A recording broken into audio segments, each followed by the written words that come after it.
আজকে এখানে মঞ্চে উপবিষ্ট আছেন আরেকজন সাবেক এমপি আমাদের চিনির বন্দরের আখতারুজ্জামান মিয়া, কেন্দ্রীয় সদস্য আছেন আপনাদের অত্যন্ত পরিচিত মুখ জেড মুর্তজা তুলা, জেলা বিএনপি নেতৃবৃন্দ, উপজেলা নেতৃবৃন্দ, অঙ্গ সংগঠনের নেতৃবৃন্দ এবং আজকে সবাই উপস্থিত প্রিয় ভাই ও বোনেরা, আসসালামু আলাইকুম।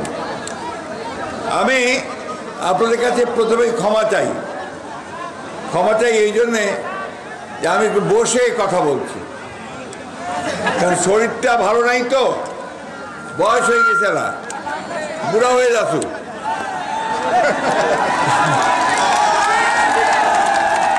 সেই জন্য আপনাদের কাছে অনুমতি চাই যে আমি বসে আপনাদের সামনে দু একটা কথা বলব।